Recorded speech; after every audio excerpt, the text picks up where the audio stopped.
Hello दोस्तों। तो कैसी चल रही है पढ़ाई? होप प्रिपरेशन अच्छी चल रही होगी। आज आपके लिए हम लेकर आए हैं हिस्ट्री के लिए कुछ important questions.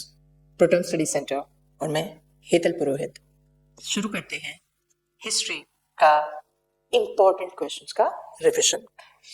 Chapter 1 the rise of nationalism in Europe का फर्स्ट क्वेश्चन हम लेते हैं। Explain the measures and practices introduced by the French revolutionaries to create a sense of collective identity amongst the French people. जब भी nationalism की बात होती है तो नेशनलिज्म में हमेशा एक कलेक्टिव आइडेंटिटी क्रिएट करनी होती है. People should feel that they belong to one common nation, and that is why some steps were taken by the French revolutionaries to create this identity. So let's try to find out कि ये steps कौन से थे. सबसे पहला idea दिया गया the La Partey, उसके बाद आया ले सिटियन. 18th सेंचुरी से पहले फ्रांस में लोगों को मादमोजेल या मोंसिeur ऐसे वर्ड से बुलाया जाता था. जो हाई रैंकिंग या रिच कम्युनिटीज के लोग थे वो अपने लिए इन शब्दों का यूज करवाते थे. बट जब सेम नेशन की फीलिंग क्रिएट करनी थी तो एक कॉमन वर्ड यूज किया गया, दैट वाज द ले सिटियन, and the meaning was the citizen. उसी तरह से ला पार्टे यानी कि द फादरलैंड का कंसेप्ट भी लोगों को दिया गया, which created a notion of united community who enjoyed equal rights under a constitution. यहाँ पर लोगों के अंदर, लोगों के दिमाग में एक प्रोसेस क्रिएट होने लगी, and that was a common identity who are enjoying equal rights instead of having certain differences among the rights, और वो भी कॉन्स्टिट्यूशनल फॉर्मेट में. अब बात करते हैं नेक्स्ट स्टेप की. वो था नया फ्रेंच फ्लैग बनाया गया. A new French flag with that was known as tricolour was introduced and the royal standard was removed.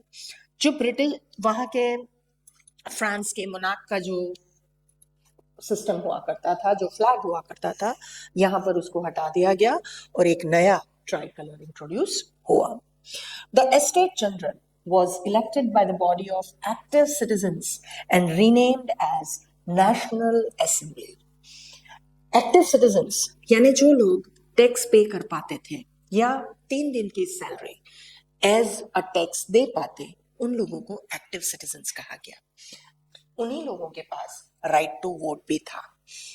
यहाँ पर जो जनरल असेंबली क्रिएट हुई उसको नाम दिया गया national assembly.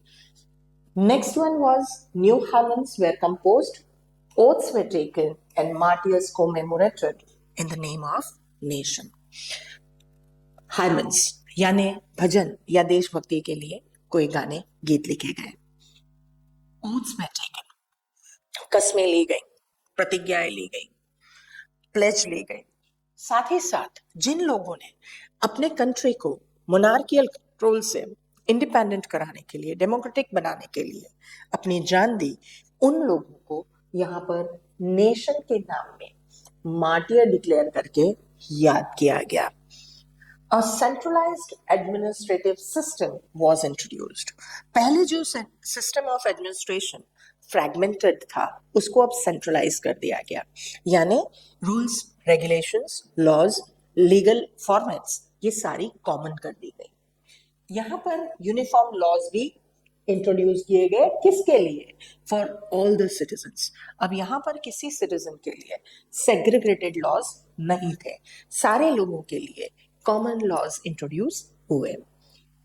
Internal customs, duties and dues were abolished and uniform system of weights and measures was adopted.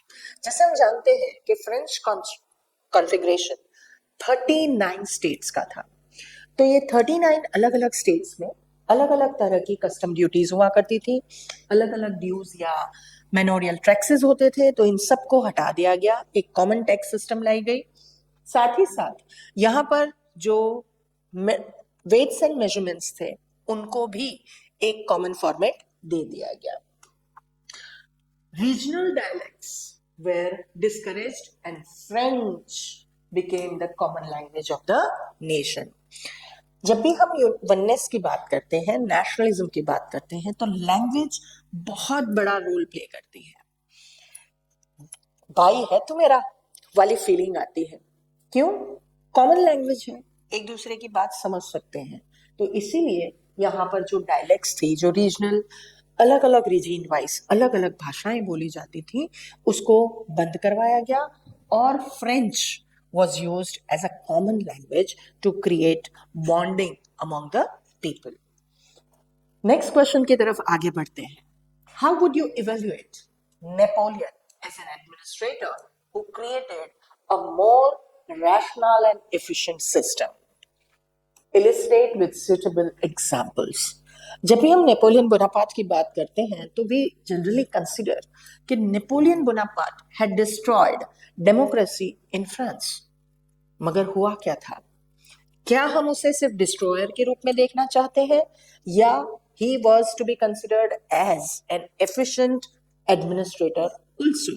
Let's try to find out that with the answer. Napoleonic reforms ने पूरे Europe में जो changes लाया वो थे through दो he returned it to the monarchy. Napoleon destroyed democracy in France. जैसे हम जानते हैं कि मोनार्की की तरफ वो वापस लेकर गया, अपने आप को किंग डिक्लेयर कर दिया, तो ऑब्वियसली उसने डेमोक्रेटिक फॉर्मेट जो 19th सेंचुरी से पहले डिक्लेयर हो चुकी थी उसको हटा दिया। मगर फिर भी administrative field was made rational and efficient.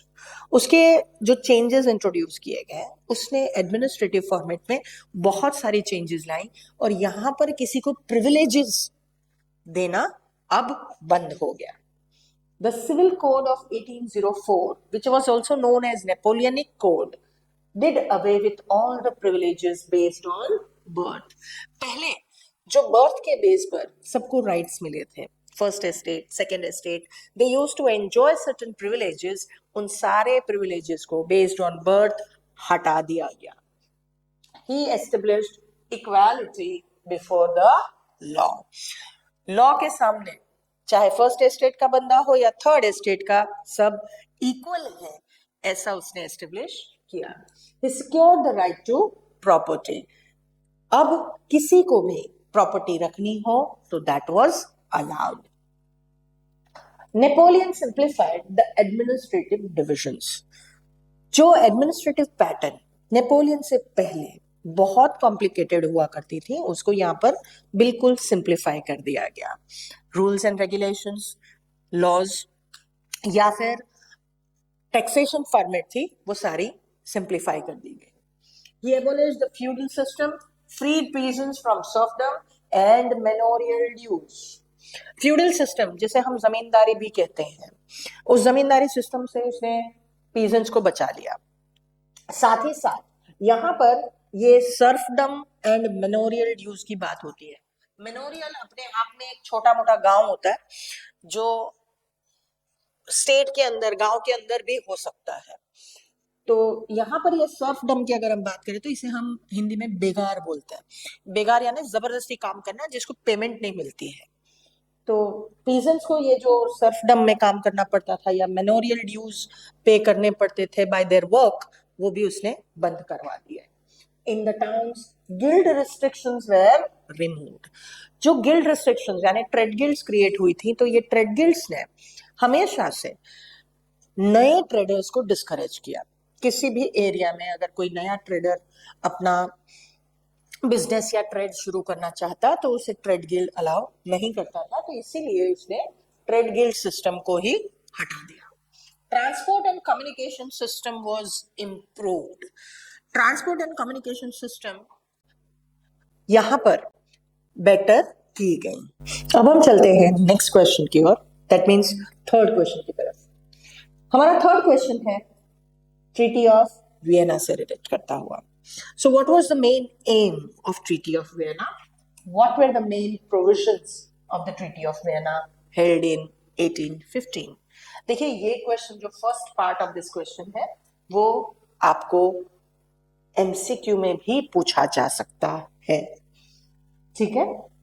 तो इसका हम आंसर पहला देते हैं, that is The Bourbon dynasty, which was destroyed during the French Revolution, was restored to power. इसका मेन एम था कंजर्वेटिव आइडियोलॉजी को एस्टेब्लिश करना. जब हम 5 मार्क्स के आंसर में लिखते हैं तो we have to write this, मगर एमसीक्यू की या 1 मार्क क्वेश्चन की बात होती है तो we have to write is conservatism. ये हमारा ट्रीटी ऑफ वियना का एम था. अब कंजर्वेटिज्म के बाद इसके मेन प्रोविजंस कैसे क्रिएट किए गए. तो मेन प्रोविजंस की बात करें तो the French lost the territories it had annexed under Napoleon. Napoleon ने जितनी भी एरियाज अपने कंट्रोल में कर लिए थे वो सारे अब वापस दे दिए गए. किन्हें? हमारी जो डायनेस्टिक कंजर्वेटिज्म सिस्टम थी उसमें फिर से रिस्टोर कर दिया गया. A series of states were set up upon the boundaries of France to prevent French expansion in future. France फिर से फ्यूचर में पावर में ना आ सके, इसीलिए उसकी बाउंड्री पर अलग अलग एरियाज को एस्टेब्लिश किया गया. Prussia was given new territories on its western frontiers, and Austria was given the control of northern Italy. North में जो इटली में जहां पर नेपोलियन ने कंट्रोल कर लिया था वो ऑस्ट्रिया को दे दिया गया और प्रूशिया को नए एरियाज दिए गए कि भाई तुम ये संभाल ले. केक थी भाई, बांट दी गई. The German Confederation of 39 states, which was set up by Napoleon, was untouched. ये जर्मन कन्फेडरेशन को कुछ नहीं किया गया, उसको ऐसे ही रखा गया क्योंकि ये सिस्टम जो डेवलप हो चुकी थी that was far better than what was there earlier in the monarchial pattern. Russia was given part of Poland and Prussia was given part of Saxony. तो प्रूशिया को 2 चीजें मिली. प्रूशिया को नई टेरिटरीज दी गई जिसमें सैक्सोनी भी इंक्लूड है. Russia को पोलैंड दे दिया गया. Monarchy was restored. As I said earlier, bourbon dynasty को रिस्टोर किया गया, यहाँ पर मोनार्की को रिस्टोर किया गया and new conservative order was created in Europe. तो ये कंजर्वेटिव ऑर्डर है क्या? कंजर्वेटिव ऑर्डर का मतलब होता है where no one wants to change to the new system. They want to leave with the old monarchial and social pattern only, और इसी को हम बोलते हैं कंजर्वेटिज्म. नेक्स्ट क्वेश्चन पे देखते हैं. Like Germany, Italy too had a long history of political fragmentation. कैसे?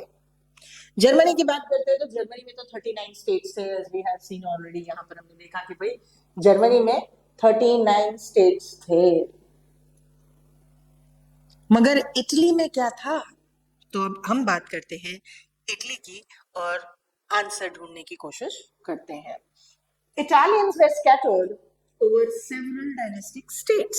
यहाँ पर बहुत सारे डायनेस्टिक रूलर्स थे जिसमें फादर से बेटे को, उसके बेटे को, इस तरह से ये डायनेस्टिक रूल चलता है. Sardinia Piedmont was ruled by an Italian princely house. एक ही एरिया था सार्डिनिया पिडमोंट जो इटालियन रूलर के पास था, बाकी सारा तो बांट दिया गया था. As we have seen Napoleon ने जो कंट्रोल किया था तो सब चीजें सबको बांट दी गई थी. Italy was unified in 1861. Italy का यूनिफिकेशन हुआ 1861 में और उसका सबसे ज्यादा क्रेडिट जाता है गजिप मेज़नी, काउंट कैमिलो दी कबूर और गजिप गैरिबाल्डी को. और विक्टर इमैनुअल II को यहाँ का किंग डिक्लेयर किया गया, यूनिफाइड इटली का king declare. Giuseppe Mazzini had sought to put together a program of a united Italy. Italy को यूनियन बनाने का या पूरा एक कंट्री बनाने का काम करने वाला बंदा था ये गजिप मेज़नी. फॉर योर काइंड इंफॉर्मेशन, गजिप मेज़नी को ओल्ड कंजर्वेटिव आइडियोलॉजी का सबसे बड़ा दुश्मन कहा गया है. In history he was considered as the most dangerous man of conservative order. And ये किसी और ने नहीं, ऑस्ट्रिया के आर्क ड्यूक मैटरनिच ने कहा है कि भाई ये बहुत खतरनाक बंदा है, इसका कुछ करो, क्योंकि ये सारी चीजों को उल्टा पुल्टा सकता था. The unification of Italy was the result of many wars. यहाँ पर लगभग 3 wars हुई. ऑलमोस्ट ये तीनों वॉर में इटली ने बहुत टेक्टफुली अपने एनिमीज से डील किया और इसमें chief minister Cavour was the key player. Through a tactful diplomatic alliance with France by Chief Minister कवूर ने यहाँ पर बहुत अच्छे से एकदम चाणक्य नीति का यूज करते हुए गेम खेली और बाकी सारी वॉर्स में अलग अलग एरियाज को हराते हुए आखिरी में फ्रांस को भी हरा दिया. लास्ट में Garibaldi, as I said, he also joined the fray and surrendered 2 states of Sicily.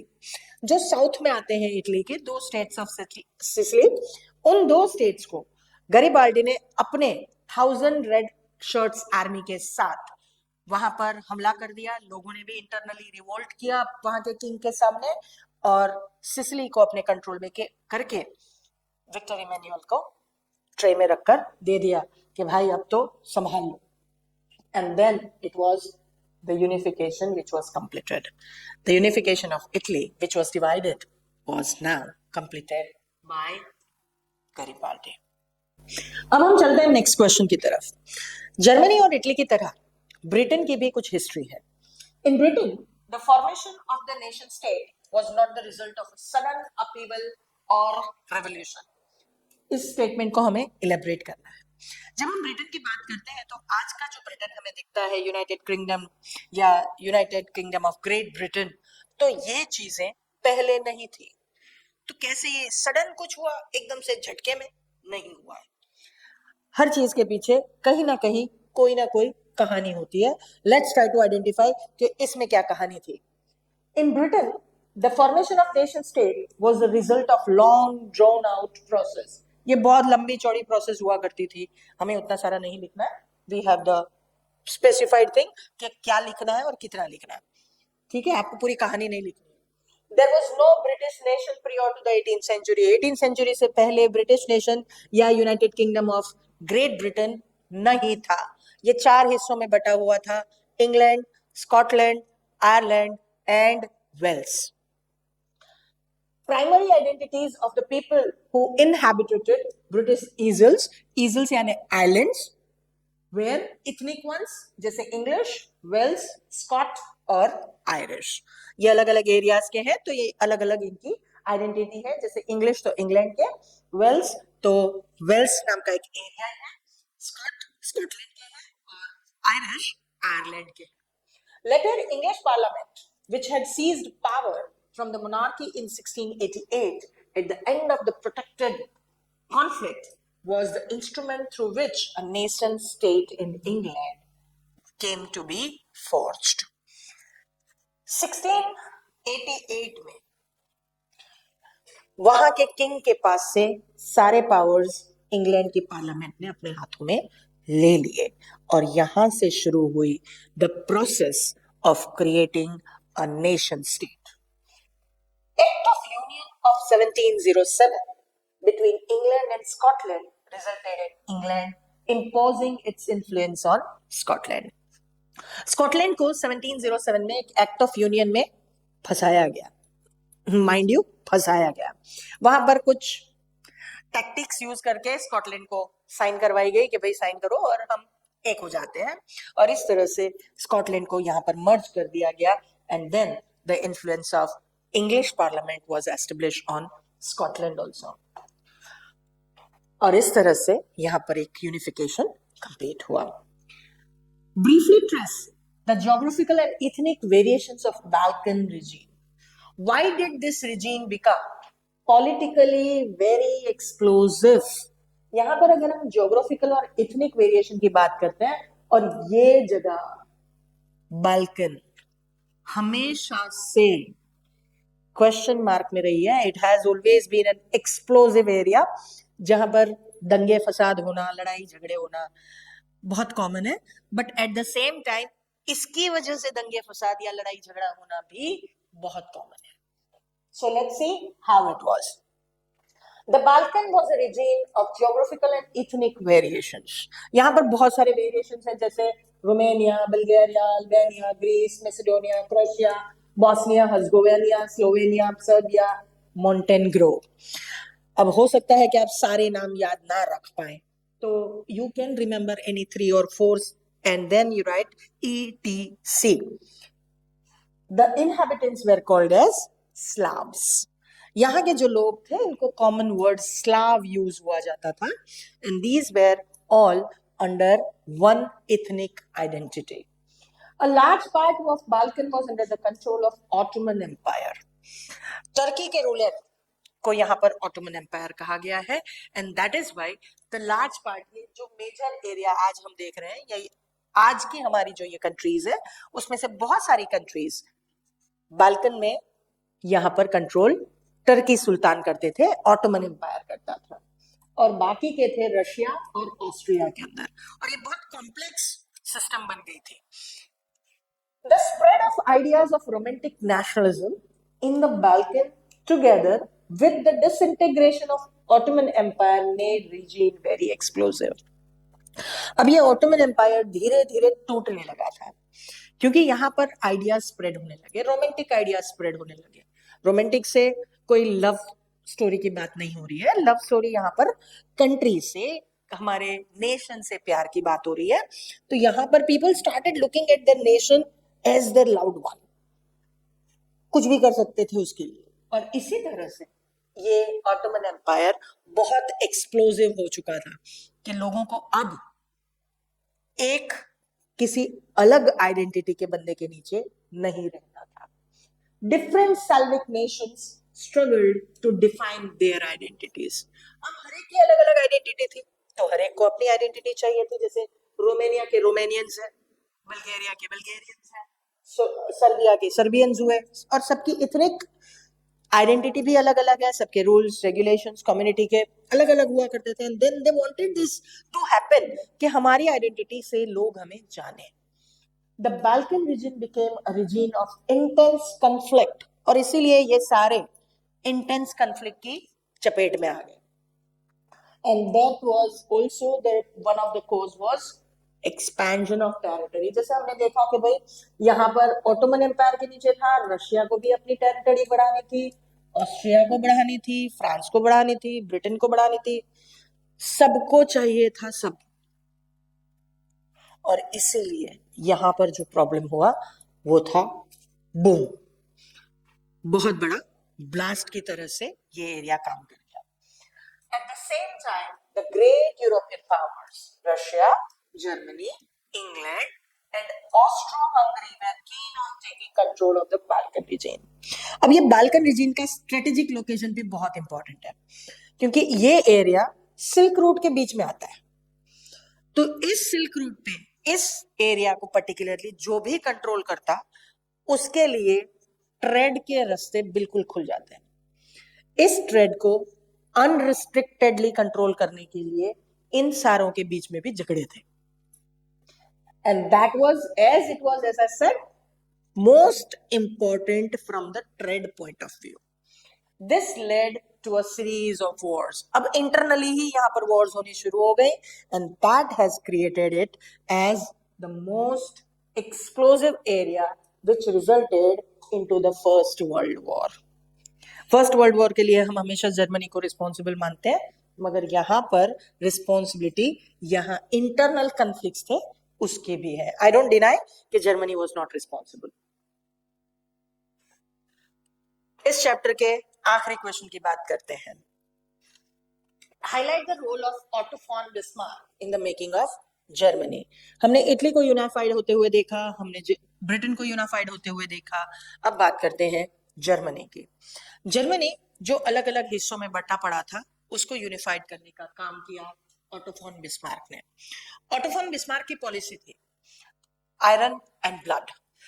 ये हमेशा बोलता था कि what a motherhood to a woman is a war to a nation. एक औरत के लिए मां बनना जितना जरूरी है, उतना ही जरूरी एक कंट्री के लिए वॉर करना है. देखो पॉलिसी भी कहां से बना के लाया. तो ऑटो फॉन बिस्मार्क की जब हम बात करते हैं तो वो यहाँ आता है कि Prussia took on the leadership of the movement of the national unification. Prussia ने यूनिफिकेशन की प्रोसेस को यहाँ पर शुरू करवाया. ऑटो फॉन बिस्मार्क रिलेट करते हैं प्रूशिया से. ये प्रूशिया के चीफ मिनिस्टर हुआ करते थे. Its chief minister, Otto von Bismarck, was the architect of the process carried out with the help of the Prussian army and bureaucracy. इसने Prussian army और उसकी जो गवर्नमेंट सिस्टम थी उसका यूज करके इस जर्मनी को पूरा यूनाइट किया. 3 wars over 7 years. 7 साल में 3 वॉर लड़ी गई. ऑस्ट्रिया, डेनमार्क एंड फ्रांस के साथ. अलग अलग लोगों के साथ अलग अलग टाइम पे वॉर हुई और इन 7 साल में इस साहब ने पूरा यूनिफिकेशन कंप्लीट कर दिया. Which resulted in the Prussian victory, completed the process of unification. In January 1871, the Prussian king, Frederick William I, was declared German emperor in a ceremony at Versailles. Versailles में एक ceremony की गई जहां पर German king Kaizer William the one को declare किया गया unified Germany का king. On January 1871, an assembly comprising the princes of German states, representatives of the army, important Prussian ministers, जिसमें chief minister Otto von Bismarck तो होने ही चाहिए थे, they all gathered at the hall of mirrors in the palace of Versailles, and new German empire was created under the leadership of Kaiser William the One. अब ये जो Kaizer word है वो महात्मा गांधी के लिए भी यूज होता है. काइजर हिंद बोला जाता था उसको. काइजर का मतलब होता है द एम्पिरर. तो यहाँ पर Kaizer William the one of Prussia declare किया गया. अब यहां से चलते हैं हम इंडिया की तरफ. दुनिया बहुत घूम ली भाई, अब घर वापस आ जाओ. चलो चलते हैं इंडिया की तरफ और बात करते हैं नेशनलिज्म इन इंडिया की. हमारा फर्स्ट क्वेश्चन यहाँ आता है, how did the first world war help in the growth of nationalist movement in India. देखिए, एक जगह वॉर हुई तो उसका फायदा किसी और कंट्री को हुआ. कैसे? तो उसी को हम यहाँ पर चेक करते हैं. The war created a new economic and political situation. हमारे पास बिल्कुल अलग सिचुएशन हो गई. वर्ल्ड में जहां पर शॉर्टेज क्रिएट हो रही थी वहीं पर इंडिया को इकोनॉमिकली एंड पॉलिटिकली बेनिफिट मिलना शुरू हुआ. It led to an increase in the defense expenditure, which was financed by war loans and increasing taxes. यहाँ पर taxes increase होना शुरू हुए. इंडियंस पर टैक्सेस बढ़ाए गए क्योंकि वॉर जो चल रही थी, डिफेंस का जो एक्सपेंडिचर था ये तो हमारा सारा लोन से और टैक्स से ही आता था. टैक्स देता कौन? कॉलोनीज वाले. कस्टम ड्यूटीज वर रेज्ड. कस्टम ड्यूटीज बढ़ा दी गई. And income tax was introduced in this time only. ये 1917 to 1919 के बीच में ही यहाँ पर इनकम टैक्स इंट्रोड्यूस हुआ है. The war led to a price rise. देखिए, नेगेटिव फीचर है कि जहां पर प्राइस राइज होनी शुरू हुई and hardship for common people were also increased. साथ ही साथ war led to the forced recruitment of people from the villages. जबरदस्ती लोगों को आर्मी में भर्ती किया गया. भाई लड़ना ही है. Acute shortage of food led to famine and misery. लोगों के लिए acute food shortage create हो गई क्योंकि सारा जो भी प्रोडक्शन आता था वो बाउंड्री पर, बॉर्डर पर भेजा जाता और इसी वजह से यहाँ पर शॉर्टेज क्रिएट होना शुरू हुई. This was accompanied by an influenza epidemic. Millions of people perished as a result of famines and epidemic. और साथ ही साथ अलग अलग तरह के डिजीज भी स्प्रेड होना शुरू हुए और इन्हीं डिजीज की वजह से कई हजार लोग मर गए. Indians began to realize that they were drawn into the war unnecessarily. Indians को ये चीज समझ में आ गई कि भाई हमारा तो कुछ लेना देना ही नहीं है. कहाँ वेस्ट में वॉर चल रही है, कहाँ हम साउथ ईस्ट में बैठे हुए हैं, मगर फिर भी जबरदस्ती हमें वॉर में घसीटा गया है. और इसी चीज ने ब्रिटिश के अगेंस्ट इंडियंस को यूनाइट करना शुरू किया. इसके अगर हम पॉजिटिव पॉइंट्स देखें तो इंडिया में इंडस्ट्रीज डेवलप शुरू हुई. इंडिया को मौका मिला कि वो अपनी प्रोडक्ट्स मार्केट में रख सके. साथ ही साथ British could never recollect the position which was it was having before the war, क्योंकि ब्रिटेन यहां पर बहुत बुरी तरह से मार खा चुका था. अब चलते हैं नेक्स्ट क्वेश्चन की तरफ. ये क्वेश्चन एक्चुअली यहाँ पर आपको शॉर्ट में दिख रहा है जिसको आप एक एक लाइन ऐड करके अपना आंसर बना सकते हैं. Why did Gandhi start non-cooperation movement? Gandhi ji ने नॉन कॉपरेशन मूवमेंट क्यों शुरू की? तो इसके रीजंस हैं atrocities on Indians after the first world war. Indians के ऊपर जबरदस्ती की गई, जैसे हमने पहले देखा कि भाई टैक्सेस बढ़ा दिए गए, शॉर्टेज ऑफ फूड ग्रेन्स हुई, लोग मरने लगे, टैक्सेस बढ़ा दिए गए। तो इसी वजह से गांधी जी ने सोचा कि भाई अब इनको सबक सिखाना पड़ेगा। Refusal of demand of Swaraj. India ने मांगा था क्या? छोटी सी चीज कि भाई हमारे जितने एरिया पे आप कब्जा करके बैठे हो उनको इंडिपेंडेंट कर दो, उनको स्वराज दे दो। Passing of the Rowlatt act. Rowlatt act करके एक एक्ट पास किया गया 1919 में, जिसके लिए अंडर किसी भी बंदे को ब्रिटिश गवर्नमेंट कभी भी अरेस्ट कर सकती थी और 2 साल के लिए इम्प्रिजन कर सकती थी without any proceedings of the law. और इसीलिए उसके अगेंस्ट भी गांधी जी ने मूवमेंट शुरू करनी डिसाइड की। नेक्स्ट और सबसे ज्यादा इंपॉर्टेंट था जलियांवाला बाग मास्कर। जलियांवाला बाग में 13 अप्रैल 1919 को एक हत्याकांड हुआ and that was a blow on the feelings of Indians. खिलाफत मूवमेंट शुरू की गई। वहां ऑटोमन एम्पायर में जब ब्रिटिश ने टर्की सुल्तान जो रिलीजियस हेड हुआ करते थे मुस्लिम्स के, उसको हटा दिया, तो इंडिया में यहाँ पर एक खिलाफत या खलीफत मूवमेंट शुरू की गई कि भाई रिस्टोरेशन ऑफ खलीफा शुरू किया गया। और ये खिलाफत का मतलब है गोइंग अगेंस्ट ऑफ समथिंग। तो ये खिलाफत मूवमेंट शुरू की गई। गांधी जी ने इसको सपोर्ट करने का डिसाइड किया क्योंकि वो चाहते थे हिंदूज और मुस्लिम्स को यूनाइट किया जाए। किसके अगेंस्ट? कॉमन एनिमी ब्रिटिश के against. Congress passed a resolution on non-cooperation movement with a thumping majority। और इसीलिए कांग्रेस ने डिसाइड किया कि यही मौका है ब्रिटिश का नाक दबाने का। ब्रिटिश को अगर हमें कंट्रोल करना है तो यहां से हम शुरू करते हैं नॉन कोऑपरेशन यानी असहकार आंदोलन। असहकार यानी नॉन कोऑपरेशन का मतलब होता है, Gandhi ji had already declared कि British could rule in India because Indians had cooperated with the Britishers। अगर इंडियंस ब्रिटिशर्स के साथ कोऑपरेट करना बंद कर दे तो within 1 year Britishers have to leave India. और इसीलिए ये रिजोल्यूशन यहाँ पर पास की गई। चलते हैं, जैसे मैंने यहाँ पर कहा जलियांवाला बाग मास्कर, तो उसकी बात करते हैं कि infamous incident of Jallianwala Bagh massacre. Jallianwala Bagh में हुआ क्या था? जलियांवाला बाग 13 अप्रैल में जलियांवाला बाग में एक इंसिडेंट हुआ।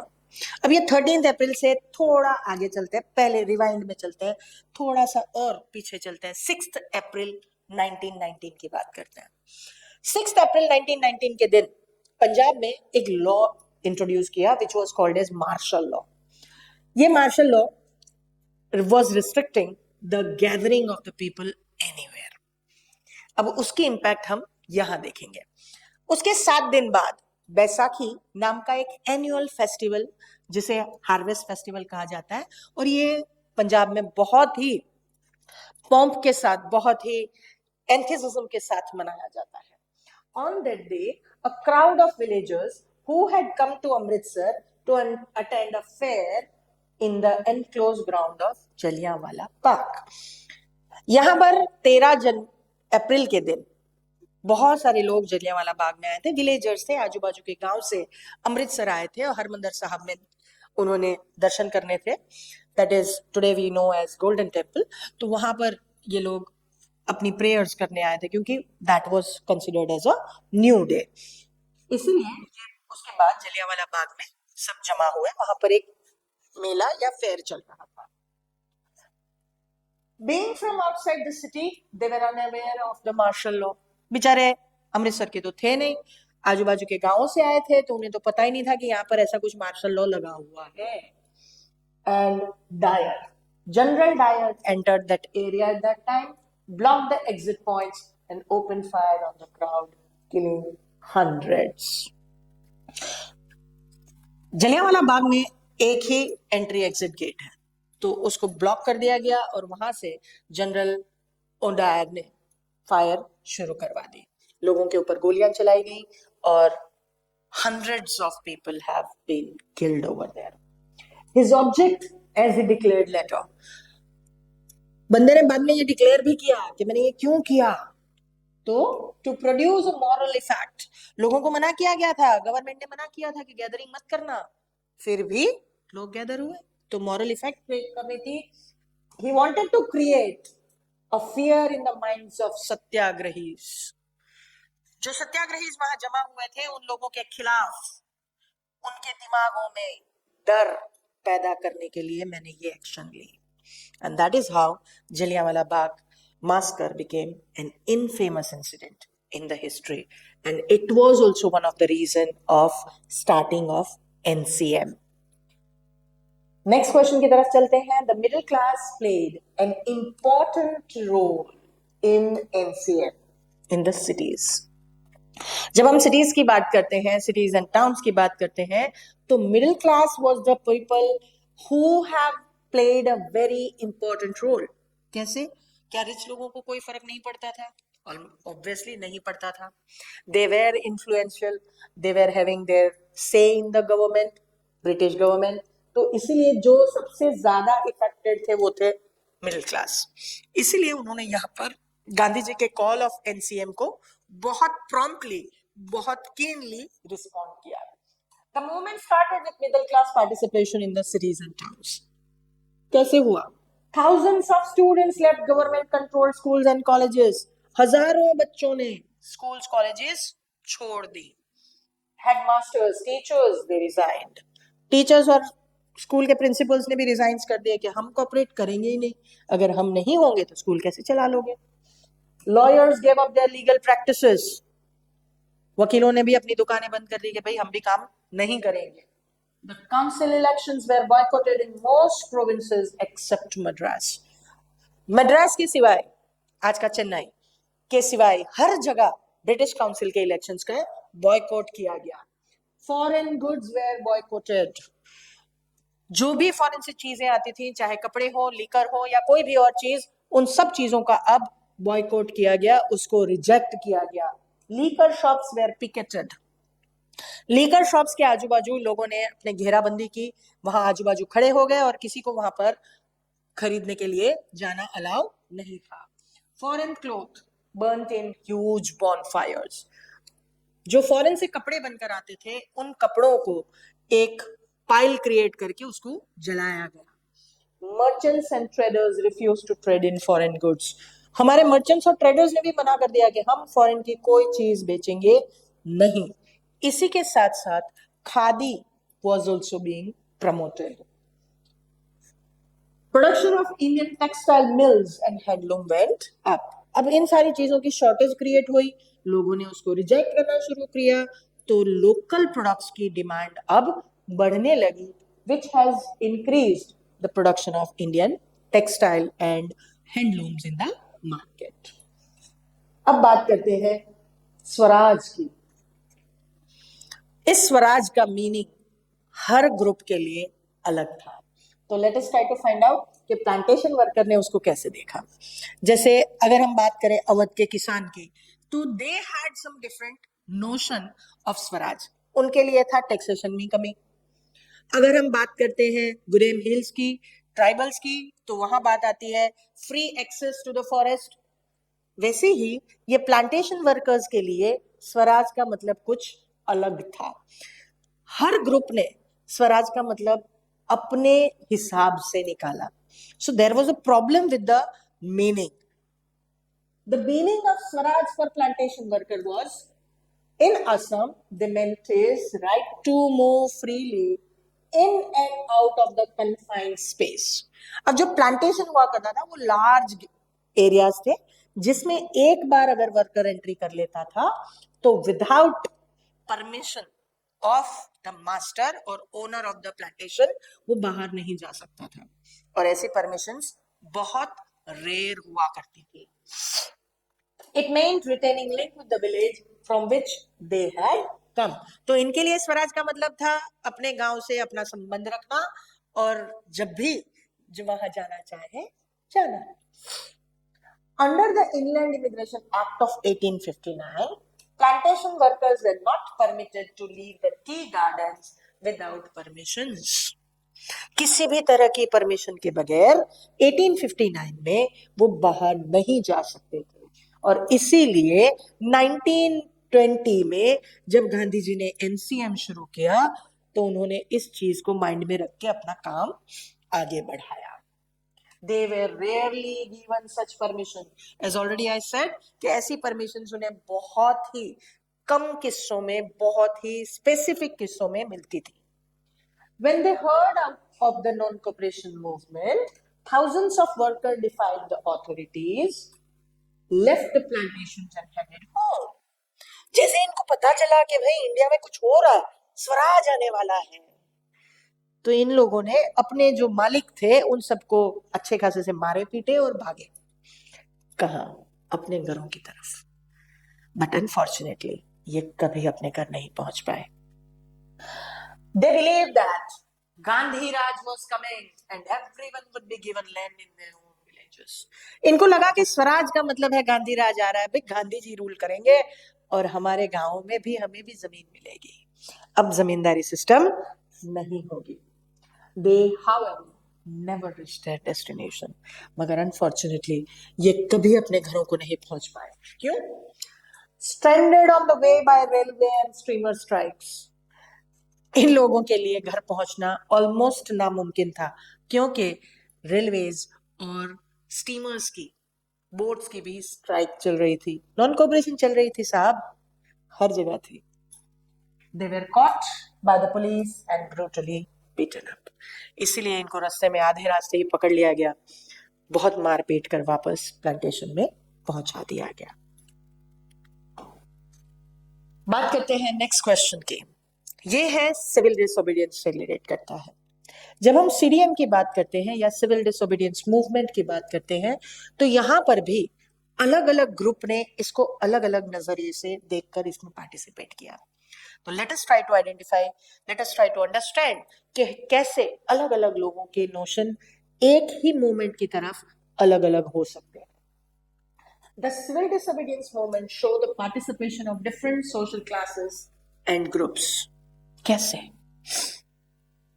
Give reasons for the participation of the following. यहाँ पर देखिए अलग अलग ग्रुप्स दिए गए हैं, जैसे rich peasants, poor peasants, business class, industrial worker and women. तो ये 5 अलग अलग ग्रुप्स है। Let us try to check out कि ये पांचों की क्या नोशन सेम थी, क्या इनके थॉट सेम थे, या अलग अलग सोच से इन पांचों ने इसमें पार्टिसिपेट किया था। सबसे पहले बात करते हैं रिच पीजेंट्स की। रिच पीजेंट्स में हम 2 ग्रुप्स की बात करेंगे, एक है गुजरात के पाटीदार और दूसरे हैं हरियाणा के Jat. Rich peasant communities like the Patidars of Gujarat and the Jats of Uttar Pradesh, इन्होंने इस मूवमेंट को ज्वाइन किया। Because of being producers of the commercial crop, they were hard hit by the trade depression and falling prices. ये कमर्शियल क्रॉप्स ही produce करते थे, जैसे cotton हो गया या फिर कोई और चीज हो गई, तो इनको सबसे ज्यादा इफेक्ट हुआ क्योंकि ब्रिटिश ने इनके ऊपर भी कंट्रोल लगा दिए थे। फ्री ऑफ कॉस्ट या ऑलमोस्ट वेरी चीप रेट में ये इनसे प्रोडक्ट खरीदते, तो इनको प्रॉब्लम्स होती थी। The refusal of the government to reduce the revenue demand made them fight against the high revenue. Tax देनी पड़ती थी जो बहुत हाई होती थी, और इसी वजह से इन्होंने ये हाई रेवेन्यूज के खिलाफ लड़ने का डिसाइड कर लिया था। पुअर पीजेंट्स की बात करते हैं। भाई रिच लोगों को अगर प्रॉब्लम थी तो पुअर लोगों को भी अपनी प्रॉब्लम्स थी। तो ये जो पुअर फार्मर्स थे उन्होंने इस मूवमेंट को ज्वाइन किया क्योंकि ये रेंट नहीं दे पाते थे। अब ये रिच फार्मर्स जो भी थे वो कभी भी अपनी जमीन पे खुद काम नहीं करते थे, वो किसी और को ये जमीन रेंट पर देते, भाड़े पर देते और फिर उससे भाड़ा लेकर वो टैक्स भरते। जबकि ये पुअर पीजेंट्स बेचारे, उनके पास जमीन तो होती नहीं थी, तो इसीलिए ये जमीन वो रेंट पर लेते और it was very difficult for them to pay the rent, क्योंकि रेंट भी देना और टैक्स भी देना। They wanted the unpaid rent to the landlord to be remitted. Climatic conditions, famines, droughts की वजह से प्रोडक्शन बहुत कम हो चुका था, and that's why they wanted the unpaid rent to be remitted, cancel कर देना कि भाई अब आगे का जो भी बाकी है उसको छोड़ो, नया आप पे कर दीजिएगा। अब आते हैं बिजनेस क्लास की तरफ। बिजनेस क्लास का जो कॉलोनियल पॉलिसीज थी, उनकी एक्टिविटीज जो रिस्ट्रिक्ट की गई थी, उसके ऊपर प्रॉब्लम था। They were keen on expanding their business, and for this, ये अपना बिजनेस बढ़ाना चाहते थे, फॉरेन कंट्री में भी बढ़ाना चाहते थे, मगर taxation Indian traders, Indian business class के ऊपर बहुत ज्यादा था, इसीलिए they wanted protection against imports of foreign goods. जो फॉरेन कंट्री से टैक्स हमारे पास गुड्स आते थे, उन गुड्स को यहाँ पर बहुत सस्ते दामों में लाया जाता, इसीलिए इनकी प्राइस सब लोगों को ज्यादा लगती और फॉरेन के प्रोडक्ट्स यहाँ पर चीप लगते। तो ये चाहते थे कि फॉरेन की जो प्रोडक्ट्स आए उनके ऊपर भी टैक्स इक्वल होनी चाहिए या फिर एक्सपोर्ट टैक्स घटा दो। The thought that Swaraj would cancel colonial restrictions, इन्हें लगा कि स्वराज अगर आ गया, हम इंडिपेंडेंट हो गए, तो ये सारे जो रिस्ट्रिक्शंस ब्रिटिश ने लगाए हुए हैं वो हट जाएंगे and the trade would flourish without restrictions, हम भी फॉरेन कंट्री से ट्रेड कर पाएंगे। They also wanted protection against the rupee sterling exchange ratio. Sterling, pound, England की जो करेंसी है, उसका जो एक्सचेंज वैल्यू था, उसके अगेंस्ट भी इन्हें प्रोटेक्शन चाहिए था। The Federation of the Indian Chamber of Commerce and Industries, FICCI, was established in 1927.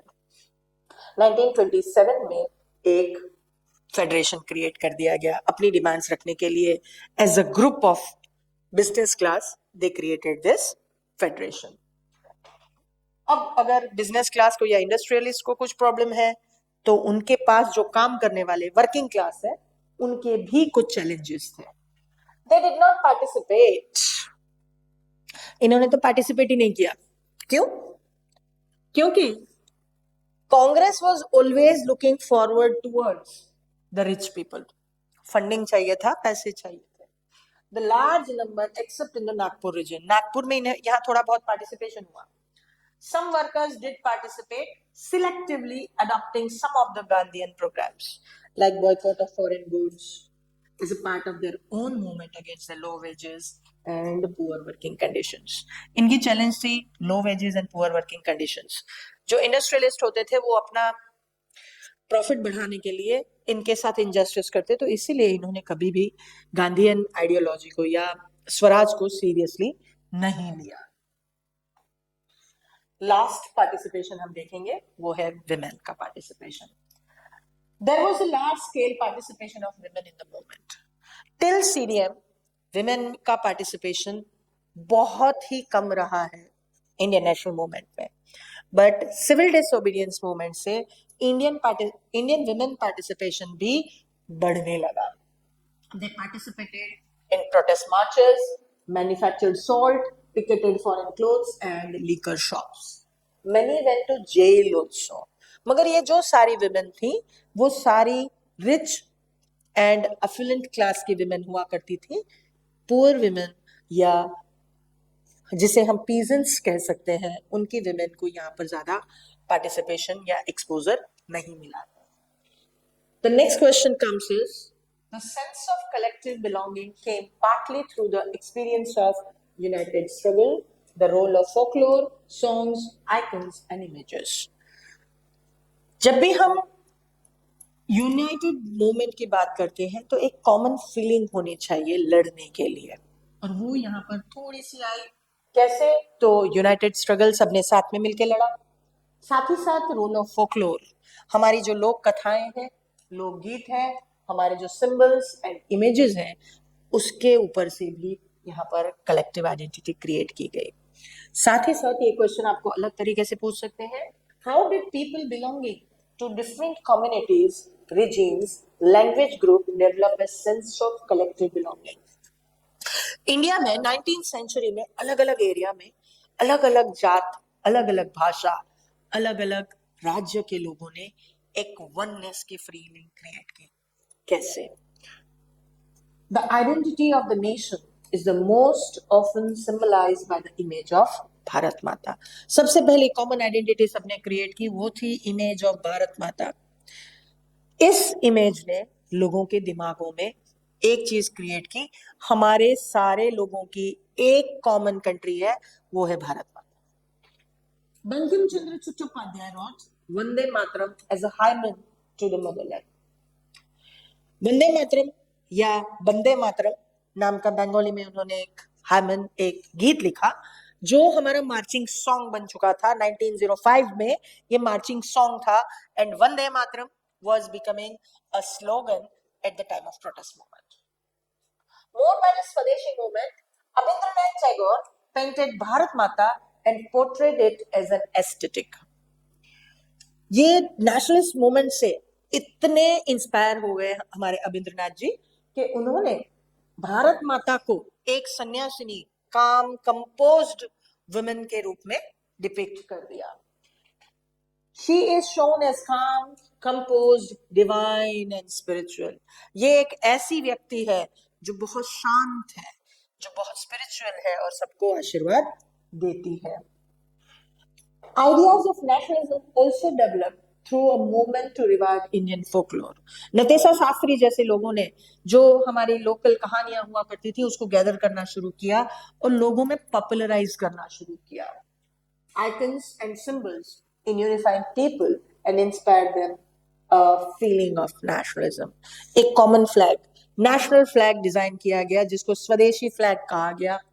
उसके साथ साथ भारत माता का सिंबल डिजाइन किया गया। तो इस तरह से ये आइकन्स एंड सिंबल्स का यूज करके लोगों के अंदर वननेस की फीलिंग क्रिएट की गई। During swadeshi movement in Bengal a tricolour flag जो हम आज यूज करते हैं उसका थोड़ा सा older version red, green and yellow was also designed at that time. Reinterpretation of history to instill a sense of pride in the nation was also done. हमारे history को बिल्कुल सबऑर्डिनेट बताया गया था, it was completely a myth ऐसा बताया गया था और इसीलिए हमारी पुरानी हिस्ट्री को, पुरानी कहानियों को सबको जमा करके लोगों के सामने उसे रिप्रेजेंट किया गया and then it all collectively played a part in creating a self-realization in the people.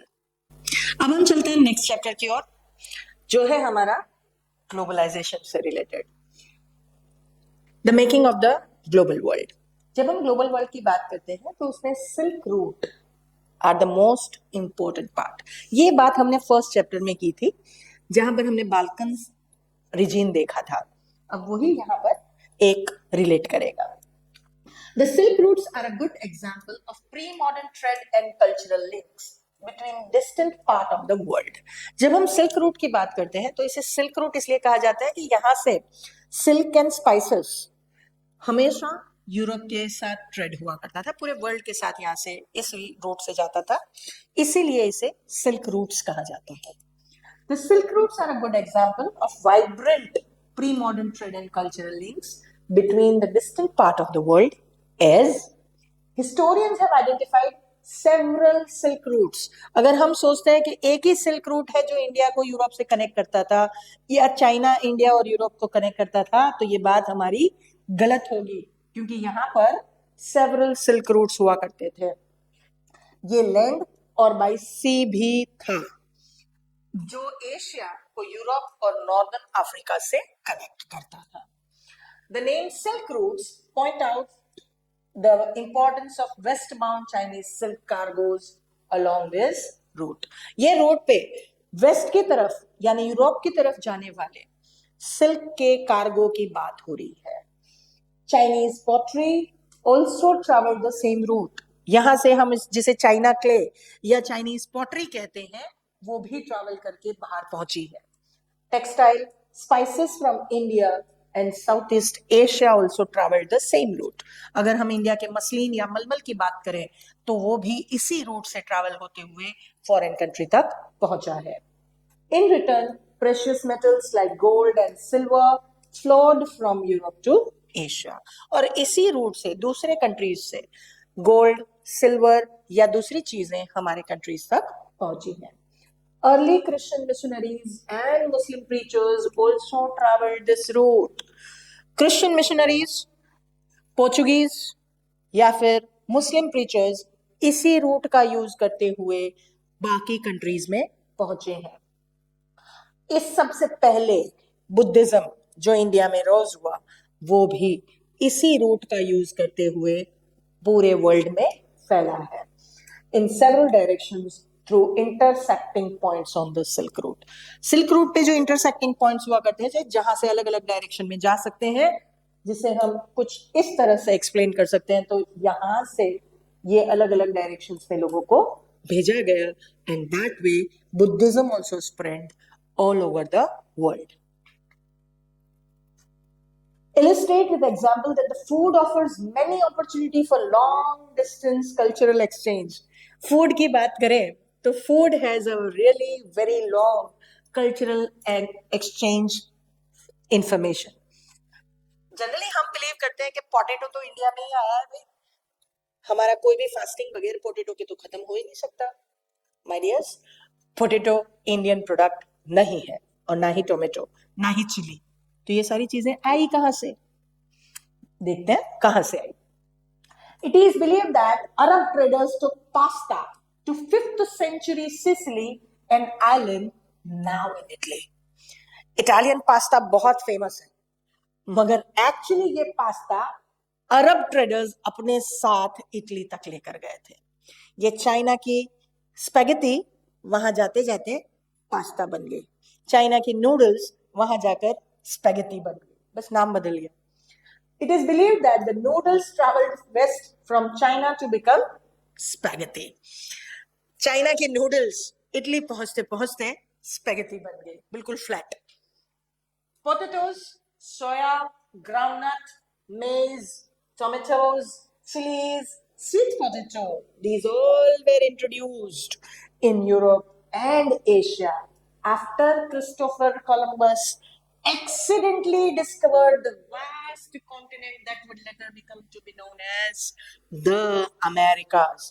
ये सारी चीजें अमेरिका से आई हुई हैं, ये सारी चीजें हमने हमारे पास अमेरिका से आई हैं। क्रिस्टोफर कोलंबस साहब ने वहां अमेरिका क्या ढूंढ दिया? हमारे लिए फूड का खजाना खोल दिया। The most powerful weapon of the Spanish conqueror was not a conventional military weapon at all. Conventional military weapon की जब हम बात करते हैं तो वो होता है तलवार होती है, बंदूकें होती हैं, बम गोले होते हैं। ये स्पेनिश कॉन्करर ने यूज नहीं किया था, तो कैसे जीत गए भाई? देखते हैं। The Spanish conqueror's most powerful weapon was not conventionally military weapon. तो इन्होंने यूज क्या किया? They used germs like smallpox. Smallpox को यूज किया गया, which spread deep into the continent before any European could reach there. European वहां पर पहुंचे, इससे पहले तो ये जर्म्स पूरे कॉन्टिनेंट में फैल जाते थे, और अमेरिका के जो ओरिजिनल हैबिटेंट्स थे उनके पास इम्यूनिटी नाम की कोई चीज थी नहीं, because they never had contact with the outer world against this disease that came from Europe. This disease erased the whole community almost, सारे के सारे लोगों को एक साथ खत्म कर दिया, लीडिंग टू कॉन्क्वेस्ट. और इजीली ये लोग बगैर लड़े, बगैर एक ड्रॉप ब्लड गिराए, पूरे कंट्री पे राज कर बैठे. It is called as biological warfare. ये एक बायोलॉजिकल वॉरफेयर था जो मिड 16th सेंचुरी में स्पेनिश के लिए बहुत इजी मेथड या बहुत इजी वेपन बन गया, जिसने अमेरिकन्स के ऊपर स्पेनिश का कंट्रोल एस्टेब्लिश कर दिया. Why did Europeans flee to America in the 19th century? लोगों को आज भी पूरे वर्ल्ड से क्रेज है अमेरिका जाने का, अमेरिका जाएंगे, वहीं सेटल हो जाएंगे. तो भाई ये अगर 21st सेंचुरी में होता है तो ये कोई ट्रेंड कोई नया नहीं है, ये 19th सेंचुरी में भी था. मैं इंडिया से नहीं था, खैर it was from Europe. Europe में लोगों को क्यों अमेरिका का इतना क्रेज था? या फिर why did merchants move to the countryside of Europe during the 17th and 18th century? 17th 18th century में merchants and traders क्यों countryside की तरफ जाने लगे instead of working into the towns and cities? Poverty and hunger. Population बहुत ज्यादा बढ़ चुकी थी यूरोप की by this time. तो poverty और hunger was a common feature which was seen in entire Europe. Cities were overcrowded. लोग काम ढूंढने के लिए सिटीज की तरफ आने लगे थे, and that is why they were overcrowded and deadly disease were widespread. Cities and towns में deadly disease बहुत common थे, इन्फ्लुएंजा कह लो या फिर आप कोई और एपिडेमिक का नाम दे दो, वो यहाँ पर बहुत कॉमन हुआ करते थे। रिलीजियस कॉन्फ्लिक्ट्स भी यहाँ पर बहुत कॉमन थे and religious dissenters were prosecuted. ये ज्यादातर लोग जो भागे यूरोप से, वो इन 3 चीजों की वजह से भागे। अगर वो रिलीजियस डिसेंट बताते, जैसे प्रोटेस्टेंट मूवमेंट शुरू हुई और प्रोटेस्टेंट जो ग्रुप में जुड़ने लगे, तो उन प्रोटेस्टेंट्स को यहाँ पर प्रोसिक्यूटेड किया जाता था, और इस प्रोसिक्यूशन से बचने के लिए भी यूरोपियंस अमेरिका की तरफ भागने लगे। Therefore, thousands of Europeans fled for America, where plantations were worked by slaves captured in Africa for growing cotton and sugar for European market. तो इनको लगा कि यहाँ पर काम मिल ही जाएगा, क्योंकि जो भी काम प्लांटेशन में यूरोप में होता, अमेरिका में होता था प्लांटेशंस में, वो सारा काम यहाँ पर अफ्रीका के और एशिया से पकड़े गए स्लेव्स करते थे। यूरोपियंस को तो बस उनके ऊपर ध्यान रखना था, कंट्रोल रखना था। Let's move to the next chapter, that is print culture and the modern world. आज हम जब प्रिंट की बात करते हैं तो प्रिंट यहाँ पर बहुत क्रूशियल रोल प्ले करता है। आपके हाथों में छोटे छोटे वर्ड्स में छपी हुई किताबें, या फिर आपके मोबाइल फोन में किंडल एडिशन, या फिर ई बुक्स आपके लिए बहुत कॉमन सी चीज है। मगर जब ये सारी चीजें नहीं थी तो क्या था? क्या लोग पढ़ते लिखते नहीं थे? तो फिर प्रिंट ने कैसे मॉडर्न वर्ल्ड को शेप आउट किया, उसको हम इस चैप्टर में देखना है। The production of the handwritten manuscript could not satisfy the ever increasing demand for books. लोगों की डिमांड्स बढ़ रही थी, जैसे जैसे डेवलपमेंट आ रही थी, जैसे जैसे एजुकेशन स्प्रेड हो रहा था, लिटरेसी स्प्रेड हो रही थी, लोगों की पढ़ने की इच्छा भी बढ़ रही थी। And that is why there was always shortage of the books in the market. Explain any 3 factors responsible for the invention of the print culture. क्यों प्रिंटिंग मशीन्स डेवलप होना शुरू हुई? किस चीज ने इस चीज को, प्रिंटिंग सिस्टम को इतना फोर्स किया? कॉपिंग वाज एन एक्सपेंसिव टास्क। जब भी मैन्युस्क्रिप्ट को कॉपी करना होता तो बहुत एक्सपेंसिव था, बिकॉज बहुत सारे लोगों को हायर करना पड़ता, लेबोरियस था, टाइम कंज्यूमिंग भी था। It was not easy to copy a book, या फिर it was not easy to do it quickly. Time consuming था, धीरे धीरे लिख सकता है बंदा, है मशीन थोड़ी है। The manuscripts were highly expensive, fragile and needed careful handling.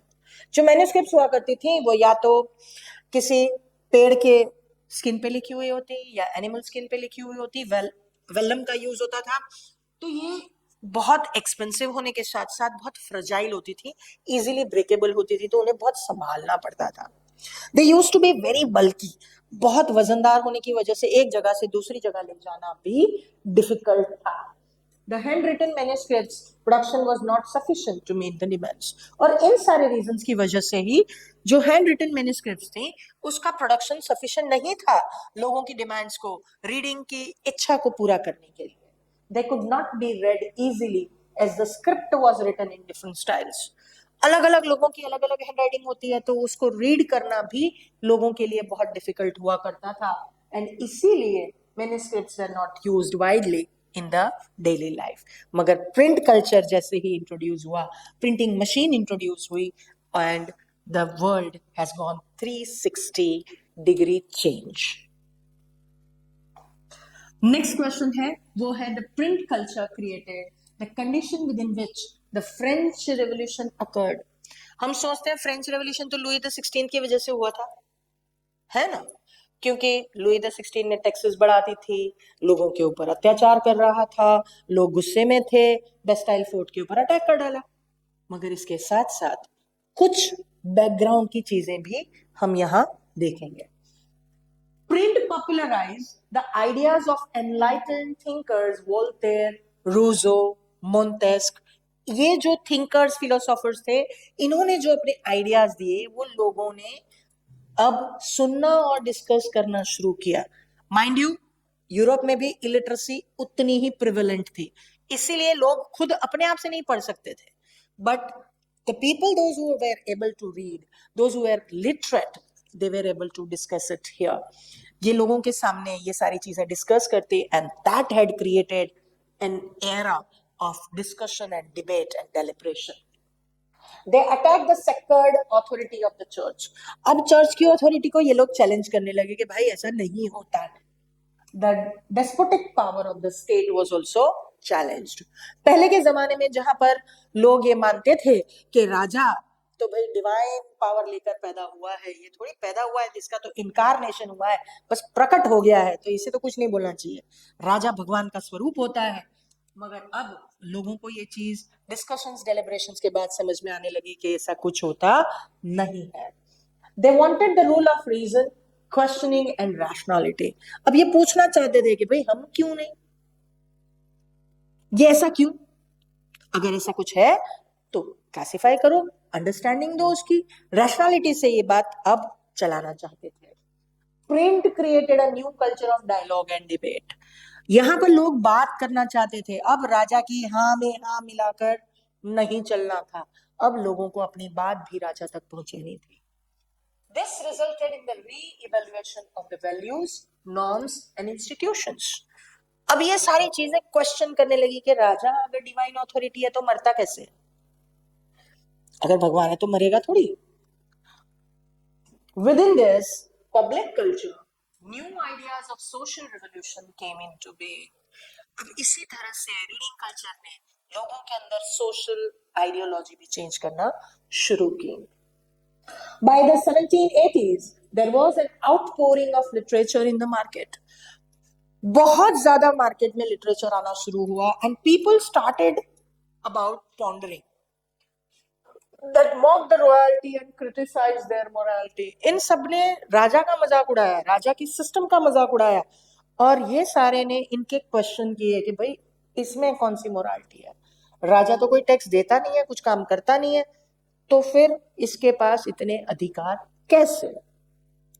Cartoons and caricatures typically suggested that the monarchy remained only in sensual pleasures while the common people suffered immense hardships. बहुत सीधे तरीके से cartoons caricatures में बताया गया कि राजा तो enjoy कर रहा है, सेंसुअल प्लेजर्स, अपने प्लेजर्स में है, चाहे वो फिजिकल हो, फाइनेंशियल हो या इमोशनल प्लेजर हो. He was always busy, he had all the things at his disposal. मगर जो सारी प्रॉब्लम्स थी वो तो कॉमन लोगों के लिए थी. तो इसीलिए इन सारी चीजों ने क्यूमुलेट किया फ्रेंच रेवोल्यूशन को. It was not only one incident, it was all this incident together which gave rise to the French Revolution.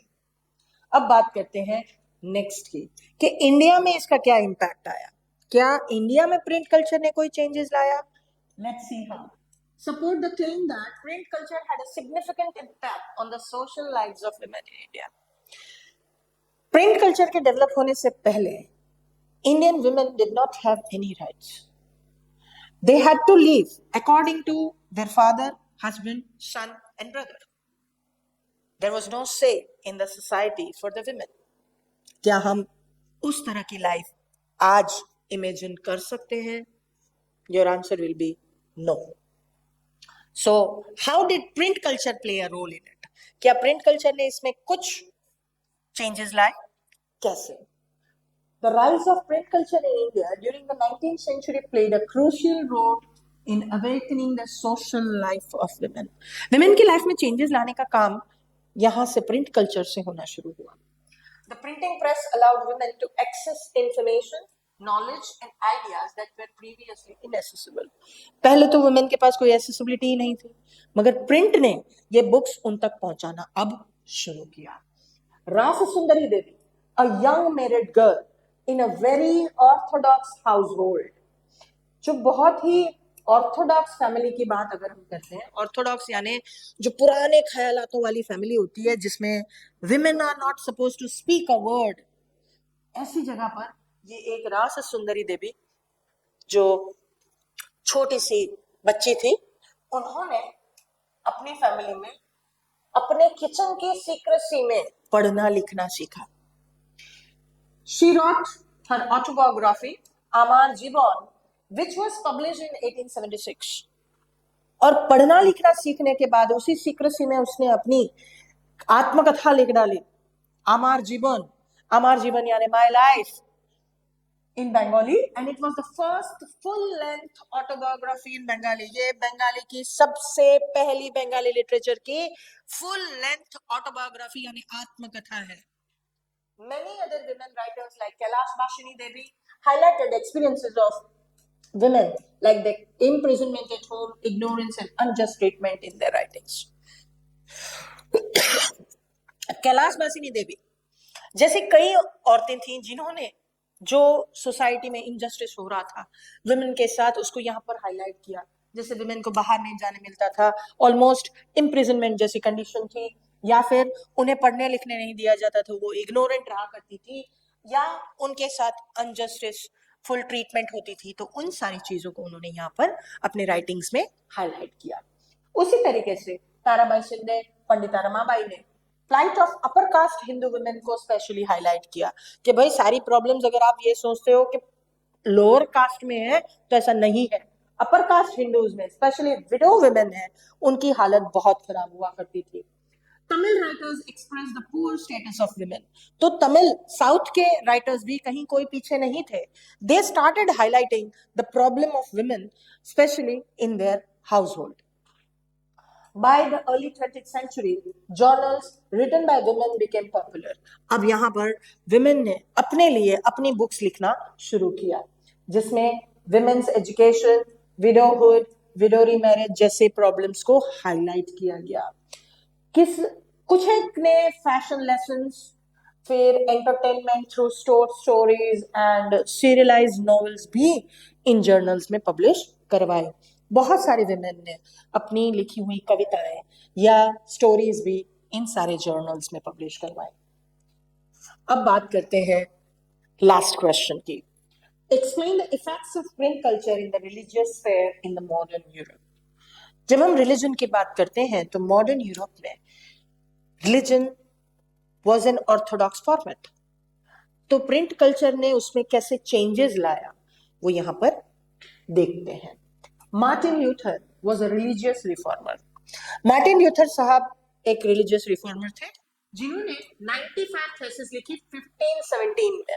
16th century में मार्टिन ल्यूथर ने एक 95 थीसिस नाम का बुक लिखा जिसमें उन्होंने जो पोप की या चर्च की ऑथोरिटीज हैं उसको चैलेंज किया. The practices and rituals of the Roman Catholic church को यहाँ पर उन्होंने चैलेंज कर दिया. वैसे ही मिनोशियो जो एक मिलर था, एक मिल में काम करता था, उसने भी बाइबल को रीइंटरप्रेट किया and God and creation of God जो रोमन कैथोलिक चर्च ने प्रेजेंट किया था उसके बिल्कुल ऑपोजिट उसने आइडियोलॉजी प्रेजेंट की. रोमन कैथोलिक चर्च ने इन सारे लोगों को आइडेंटिफाई करना शुरू किया, इनके आइडियाज, बिलीफ्स और पर्संस को जो चर्च के अगेंस्ट लिखते थे, और इसी में मेनोशियो भी पकड़ा गया. कई बार मेनोशियो को हाउल किया गया. हाउल्ड अप यानी डराना धमकाना. एंड जब वो नहीं माना तो फाइनली ही वाज एग्जीक्यूटेड. उसको मार भी डाला गया. Several restrictions were put over the publishers. Publishers के ऊपर भी पाबंदी लगाई गई. यहाँ पर रिस्ट्रिक्शन लगाया गया कि भाई आप लोग कोई भी ऐसी चीज पब्लिश नहीं करोगे जो रोमन कैथोलिक चर्च के अगेंस्ट हो. साथ ही साथ बुक सेलर्स के ऊपर भी एक रिस्ट्रिक्शन था कि अगर कोई भी बुक ऐसी पब्लिश होती है तो वो बेची नहीं जाएगी. And church began to maintain an index of the prohibited books by 1558. इतना चर्च को डर लगा कि हमारी अथॉरिटीज चली जाएगी, तो इसीलिए उन्होंने एक लिस्ट ऑफ बुक्स मेंटेन करनी शुरू की कि अगर धर्म के ऊपर लिखते हैं नहीं लिख सकते, चर्च के ऊपर नहीं लिख सकते, रोमन कैथोलिक चर्च के बारे में कोई क्रिटिसिजेशन नहीं हो सकता, उसकी अथॉरिटीज को चैलेंज नहीं कर सकते, बाइबल का इंटरप्रिटेशन नहीं कर सकते. ये सारे एग्जांपल्स हैं. इस तरह से कुछ सारी बुक्स की लिस्ट उन्होंने मेंटेन करना शुरू किया. अब बात करते हैं इसमें लास्ट पॉइंट की कि तो क्या रिलीजियस इफेक्ट इंडिया में भी कुछ थी. हाँ, जैसे हमने आगे देखा कि women were able to present themselves in the different types of printing material. Likewise, हमारे कंट्री में भी रिलीजन के रिलेटेड कुछ बिलीफ्स थे. जैसे हिंदूज मानते थे कि अगर औरतें पढ़ लिख लेंगी तो वो विधवा हो जाएगी, उसके पति की देहांत हो जाएगी, उसके पति मर जाएंगे, या फिर मुस्लिम्स मानते थे कि अगर हमारी लड़की पढ़ लेगी, हमारी लड़की किताबें पढ़ेगी तो उसका कैरेक्टर करप्ट हो जाएगा, क्योंकि उर्दू में ज्यादातर जो चीजें लिखी गई हैं वो रोमांटिक्स है। तो they started creating this type of effects, but nothing could stop the development of print and the development of the world. With this I sign off you for the year. फिर मिलेंगे अगले साल। अगर आपको ये video पसंद आई हो तो please like, share and subscribe with your friends and relatives. Thank you.